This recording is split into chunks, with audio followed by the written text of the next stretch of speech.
Hi everyone. Right, I found this in the loft and I thought it was some kind of like strange ruler from back in the day. But Dad, you used to be a printer. This is all done by machines now. What's this? It's actually a composing stick. Lines of type was on this, but it had to be set in a case. You had lower case one side, caps the other, big wooden cases all in all different Bedoni and all that. And then you'd actually, with your case, you'd have to hold the thing over the case because you couldn't drop it, and you had to set the type upside down, back to front, mirror image, so that when it went on the machine in the chase, it would actually come out the right way. So it was quite complex in that respect. But how long did it take to become a skilled printer like that? Saving your time, it was about 6 years, the apprenticeship. 6 years. And now it's all done by computers. This is the setting stick, which was set to M's or N's, right? So that is like it's called DIDO, D-I-D-O-T. The type height, right? Because it was all physical, it was hot metal.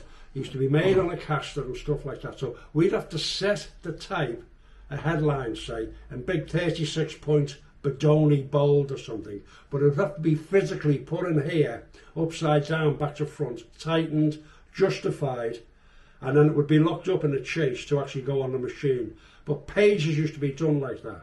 Now in newspapers, they were done mechanically with what they call linotype. You'll see this in all movies, you know, just like big. In fact, the machine was invented by a clockmaker in Switzerland.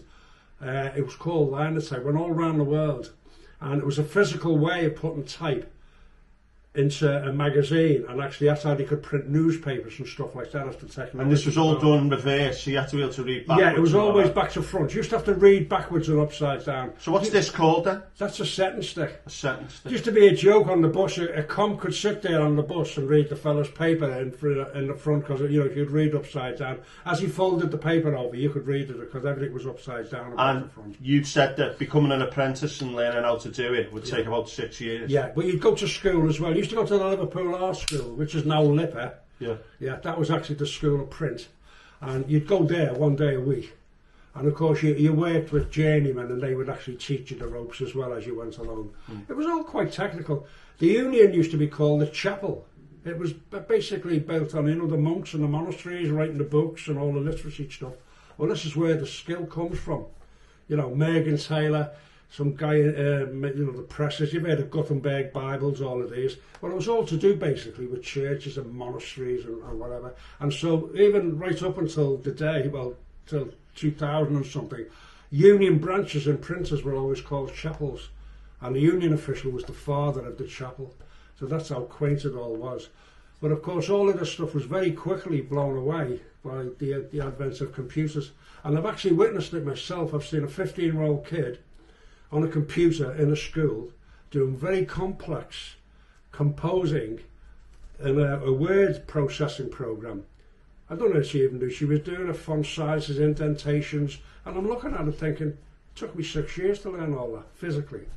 And this young girl was doing it brilliantly, you know, and she was about 15, and she did it nonchalantly. I don't think she even realised that you know, the sort of complexity of what she was doing. She was just looking and playing around with it, and it was actually brilliant. And of course, before the printing press, it was all done handwritten in the churches. Well, that's where it developed. Knowledge was power. Literacy wasn't widespread, was it? Yeah.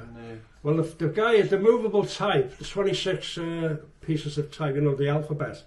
The guy, I forget what his name was now, some German guy. He actually said that with 26 pieces soldiers of lead, I will control the world.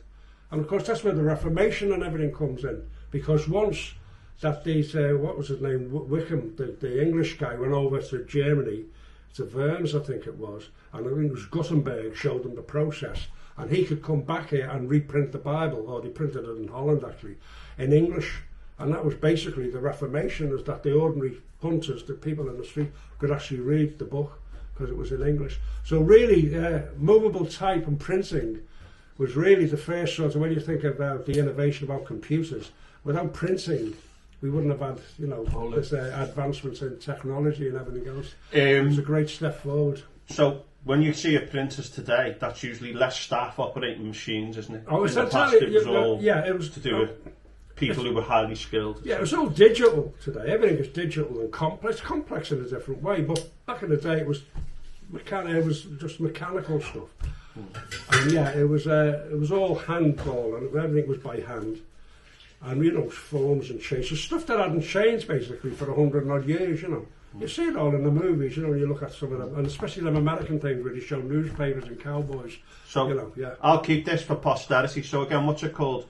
A setting stick. A setting stick. A typesetting stick. So this would control all the type that you would print on, and you'd need all the different like. It's just like a kid, you know, when you got a kid's printing set. Setting stick. Yeah. You used to get John Bull. Remember John Bull? Oh, you wouldn't. John Bull printing set. It's basically a more complex version of that. That's all. Okay. Cheers. Okay. Thanks. Thank you. Good stuff.